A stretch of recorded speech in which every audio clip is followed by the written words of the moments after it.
Welcome to Lattes Art, where we sip on espressos and celebrate the world of creativity.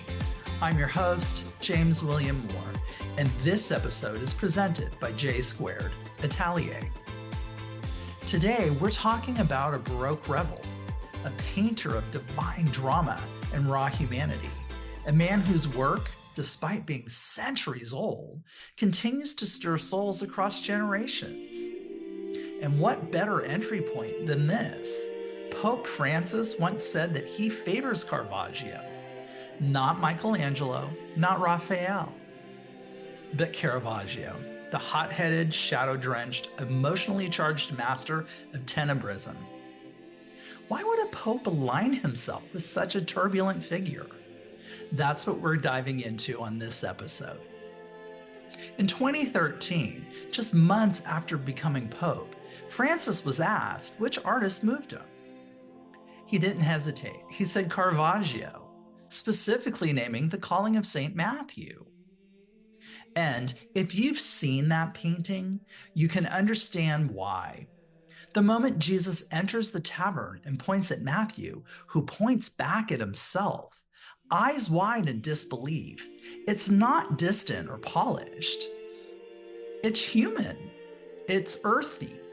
A spiritual revelation that feels like it could happen at your kitchen table. To Pope Francis, a Jesuit, deeply concerned with humility and inclusion, Caravaggio's work hits a nerve. This isn't gilded glory. It's dirty feet. It's bruised skin and grace amidst the mess. Let's take a closer look at the painting. There's a group of men counting coins at a table. Suddenly, a beam of light cuts through the shadows. A barefoot Jesus, nearly in silhouette, raises his hand and points. One of the men, in disbelief, points at himself. Me? It's that moment of surprise, of transformation, that Caravaggio painted so masterfully. And it's that painting, The Calling of St. Matthew, painted in 1600, hangs in the Contarelli Chapel of San Luigi de Franceschi in Rome, that Pope Francis has said he keeps returning to. The painting is massive, about 10 by 11 feet, and it's dark, like really dark. The scene? A group of 5 tax collectors hunched over a table counting money. They're dressed in contemporary 1600s clothing, not biblical robes. They're in a tavern, not a temple. They look like people you'd find in a side street bar near the Spanish Steps. And then, stage right, Christ steps in, but he doesn't look central. He almost blends into the shadows. Behind him is St. Peter, just a hint of gold in his beard, gently pushing forward. And then there's that gesture, Jesus pointing calmly towards one of the men at the table. And the man? He points back at himself. Me? That's Matthew, or at least it becomes him. Caravaggio doesn't show the miracle itself. He shows the second before it. That fragile human who me moment, it's a painting about hesitation, about invitation to change your life. Caravaggio uses light like a playwright uses a monologue. It tells the story. A strong diagonal beam slices across the composition from upper right to lower left. This isn't sunlight, it's divine light. It falls across Matthew and the others like a spotlight from heaven, as if God is saying, "Look here, pay attention." But here's the thing. The light touches more than just Matthew. It touches the whole table. Everyone gets a little grace, whether or not they accept it. This isn't just technical, it's theological. It says that salvation is offered, not forced. The calling comes quietly, like the light drifting into the dark room. No angels, no gold halos, just shadow, illumination, and choice. Pope Francis once said this image represents his own life.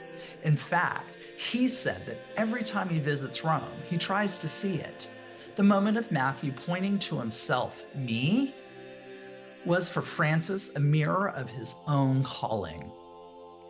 You can see why it resonates Francis is a pope of humility. He rides in a fiat. He washes the feet of prisoners. He speaks of mercy, always mercy. And here is Caravaggio painting mercy, not as something abstract, but as something disruptive, an act of love. Matthew is not expecting to be chosen. He's doing his job. He's counting coins, caught in the system of power and money. And Jesus sees him.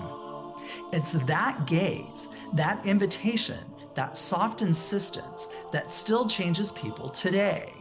Caravaggio was revolutionary because he made the sacred immediate. He didn't idealize his figures. He cast real people with dirt under their nails and creases in their brows. There's tension in their bodies. Some look suspicious. One barely lifts his head. This wasn't how saints were supposed to look in art, but it was how people really looked. And Caravaggio, despite or maybe because of his own turbulent life, knew that God doesn't wait for perfection. That's why this painting still knocks the air out of your lungs. It's immediate, it's cinematic, and it suggests that holiness can interrupt us at any moment. In a back room, at a table, in the middle of life's routine.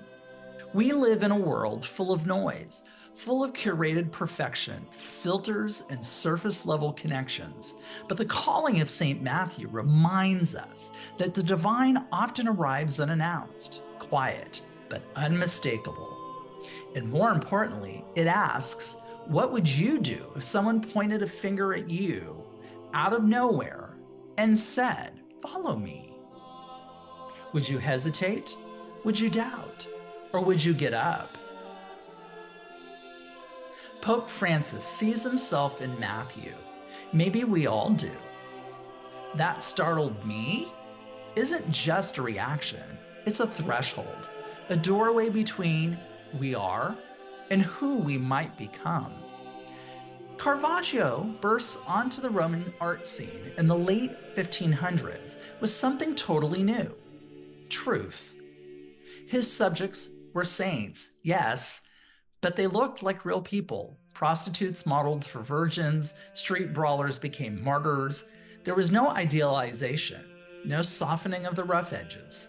His signature style, tenebrism, used intense contrast between light and dark to carve drama right out of the canvas.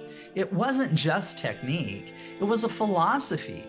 The divine emerges not in spite of darkness, but through it. In a way, he invented spiritual realism. His Christ was not remote. He entered rooms full of sinners, shadows, and self-doubt. Sound familiar? Let's not romanticize him too much. Michelangelo Merisi de Caravaggio was complicated. He had a violent temper, killed a man in a street fight, and fled Rome as a fugitive.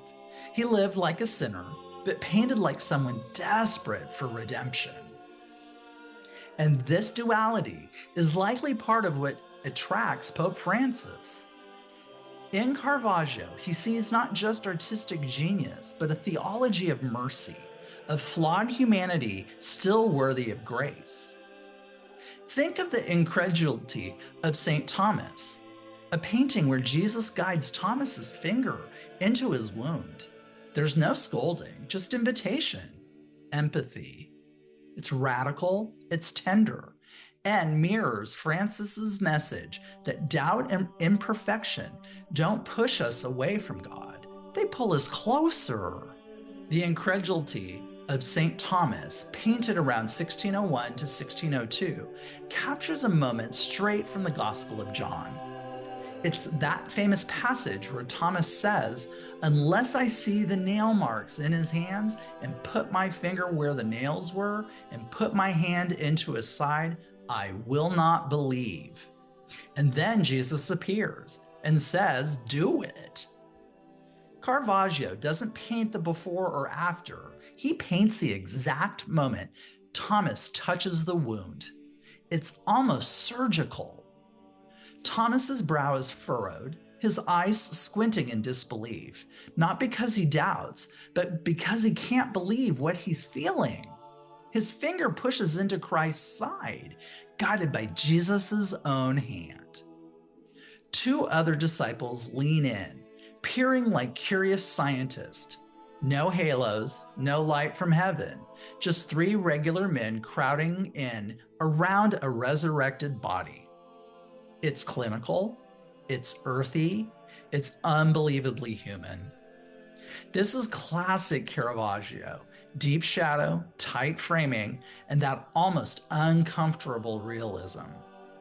The background is entirely dark, like a void. There is no setting, no temple, no clouds, no gold leaf, just four men in a black box of mystery.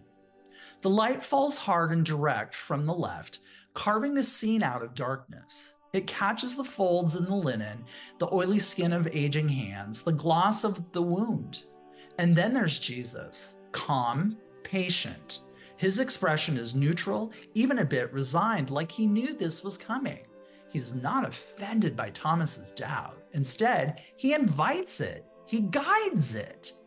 Jesus physically holds Thomas's hand and presses it into his side. That detail alone flips the entire story on its head. It's not Thomas reaching out in desperation. It's Jesus pulling him in. This is where the painting gets really powerful, especially in a spiritual context, like Pope Francis's. Caravaggio isn't painting a reprimand. There's no fire or brimstone. No ye of little faith. Instead, there's compassion. It's a God who says, if this is what you need to believe, touch me. It's tactile, grounded, real. Faith in this painting isn't ethereal, it's sensory. And this speaks volumes about Francis's approach to belief. The idea that doubt isn't a threat, it's a path. That faith sometimes needs proof, and that's okay. That being human, curious, skeptical, even stubborn, is not an obstacle to grace. In a way, the Incredulity of St. Thomas might be Caravaggio's most relatable work, because aren't we all Thomas sometimes?